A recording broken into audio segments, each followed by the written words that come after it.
मैं ये बुक पढ़ रहा हूँ, इसका नाम है द आर्ट ऑफ कम्युनिकेटिंग। इसमें बहुत सारी अच्छी बातें हैं। एक स्टोरी से स्टार्ट करते हैं। स्टोरी ये है कि एक हस्बैंड वाइफ है। हस्बैंड को मिलिट्री के अपने काम से जाना पड़ता है और वो 3 साल तक कैद में रहता है और फिर वापस छूट के आता है। जब वो आता है तो देखता है कि उसकी वाइफ है और एक 3 साल के करीब का एक बच्चा है साथ में। तो वो आता है और बड़ा खुश होता है। दोनों करीब 3 साल के बाद मिले।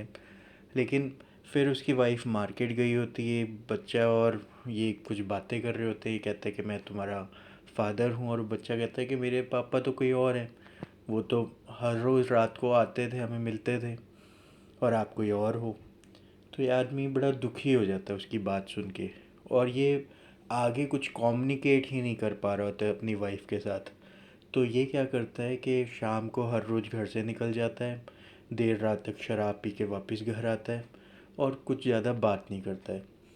तो ऐसे ये अंदर से बहुत हर्ट होता है और कोई बात नहीं कर पा रहा है। और इसके ऐसे रिएक्शन को देख के इसकी वाइफ भी बहुत ज़्यादा हर्ट है और वो भी कोई बात नहीं कर रही है। और फिर एक दिन इसकी वाइफ पानी में कूद के आत्महत्या कर लेती है, क्योंकि वो इतनी ज़्यादा तकलीफ़ बर्दाश्त नहीं कर पा रही है। और फिर ये और वो बच्चा बैठे हुए हैं घर में अकेले और बात कर रहे हैं कुछ। तो ये बच्चे से पूछता है, वैसे कौन आता था, वो कौन इंसान है, मैं भी मिलना चाहूँगा, देखना चाहूँगा। जब मैं नहीं था यहाँ तो कौन आया करता था रात को मिलने के लिए। तो बच्चा कहता है, वो एक शैडो के पास लेकर जाता है, जो इन्हीं की शैडो दीवार पे आ रही होती है। कि मैं अपनी मम्मी से पूछता था कि बाकी सबके पापा हैं, मेरे कहाँ पे है। तो मेरी मम्मी कहती थी ये तुम्हारे पापा हैं, इनसे बात करो। और हम रात को इससे बात किया करते थे, आप भी कर सकते हो। तो ये सुन के वो बड़ा हैरान हो जाता है, शॉक्ड हो जाता है कि एक कम्युनिकेशन ठीक से नहीं की और उसकी वजह से उसकी वाइफ ने आत्महत्या कर ली है। और अब चीज़ें वापस से ठीक नहीं की जा सकती। तो इससे पहले कि हमारी कम्युनिकेशन गैप की वजह से चीज़ें बिगड़ जाएं इतनी ज़्यादा कि ठीक ना की जा सके, ये एक अच्छी बुक है। इसमें कुछ आइडियाज़ दिए हुए हैं जो हेल्प करते हैं इस चीज़ को समझने में, और प्रैक्टिकली कैसे कम्युनिकेशन क्रिएट की जाए इसके बारे में। ये बुक मेरे को बहुत अच्छी लग रही है। मेरा नाम जसप्रीत है और हम इस बुक से रिलेटेड आगे एक सिंपल सी टेक्निक शेयर करते हैं। इसमें ना कुछ मंत्रास दिए हुए हैं, बहुत सारी चीज़ें, पर मैं दो बेसिक आइडियाज़ शेयर करूँगा। एक मंत्रा ये है कि हमें सबसे ज़्यादा हर्ट किसी के वर्ड्स कर पाते हैं। वर्ड्स, स्टोरीज़, ठीक है ना। हम ऑब्ज़र्व कर सकते हैं स्टोरीज़ कितना इम्पैक्ट करते हैं। जो भी मैंने कहानी बोली वो कहानी थी खाली, लेकिन आपके माइंड में क्या इम्पैक्ट किया उस स्टोरी ने। तो वो सच है या झूठ है इससे फ़र्क नहीं पड़ता। स्टोरीज़, वर्ड्स हमें सफ़र कर सकते हैं, डिस्टर्ब कर सकते हैं। तो जब हम डिस्टर्ब्ड होते हैं, जब हम रियलाइज़ कर रहे हैं कि किसी की बोली हुई कोई बात मेरे को हर्ट कर रही है, ठीक है, किसी का कोई दिखाया हुआ एक्शन मेरे को डिस्टर्ब कर रहा है, तो उसी टाइम मेरे को अपने अंदर अपने से एक मंत्र बोलना है, आई सफ़र प्लीज़ हेल्प। क्योंकि होता क्या है कि जब हम डिस्टर्ब्ड होते हैं ना, हम हमारा परसेप्शन ऑफ लाइफ बिगड़ जाता है। हम एक गलत परसेप्शन से लाइफ को देखने लग जाते हैं, गलत चश्मा लगा लेते हैं अपनी आँखों में, और सब कुछ डिस्टॉर्टेड दिख रहा है और हम कम्युनिकेट नहीं कर पा रहे होते कि सिंपल सा क्या है, आई सफ़र प्लीज़ हेल्प। ये मंत्र आपको अपने अंदर बोलना है। किसी से बोलना है या नहीं बोलना वो आप बाद में डिसाइड करोगे कैसे बोलना है, पर अपने से बोलना है, आई सफ़र। तो इससे क्या होता है, आप देख पाते हो कि हो क्या रहा है मेरे अंदर।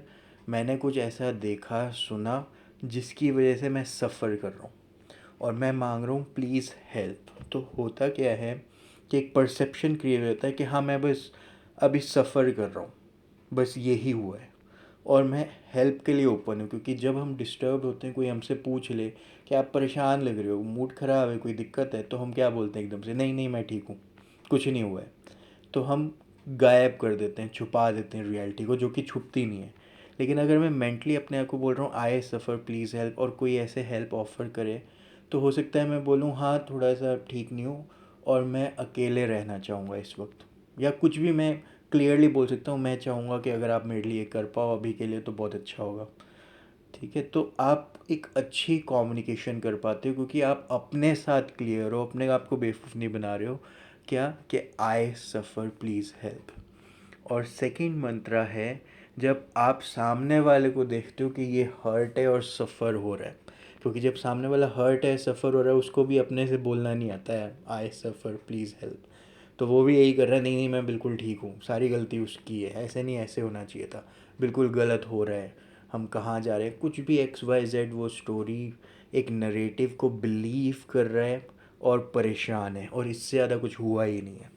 और हम जैसे ही ये परसेप्शन को देखने के बजाय कुछ और परसीव करते हैं, जज करते हैं, तो हम भी परेशान हो जाते हैं और हम भी नहीं हैंडल कर पा रहे, और दोनों एकदम से मतलब कम्युनिकेशन से बहुत दूर चले गए। तो आर्ट ऑफ कम्युनिकेशन कौन सीख रहा है, बुक कौन पढ़ रहा है, ऑडियो कौन सुन रहा है, मैं। मुझे पता है आई सफ़र प्लीज़ हेल्प, मुझे पता है ही और शी इज़ सफरिंग हर्ट, ही और शी इज़ हर्ट, वो बात चाहे मेरी बोली हो या किसी की भी बोली हो। तो अब मैं अपने से मंत्र बोल रहा हूँ, I know you suffer, I am here to help. और मेरे को अब करना क्या है, सिर्फ कंपैशनेटली अवेलेबल होना है, सिर्फ सुनना है, क्योंकि जिस टाइम पे अगला बंदा हर्ट है, सफ़र कर रहा है, और मानने के लिए भी तैयार नहीं है कि वो हर्ट है और सफ़र कर रहा है, उस टाइम पे आप क्या उसको बोलोगे, मतलब आप कितना भी उसको सही परसेप्शन दिखाने की कोशिश करोगे, वो देखने के लिए अवेलेबल नहीं है।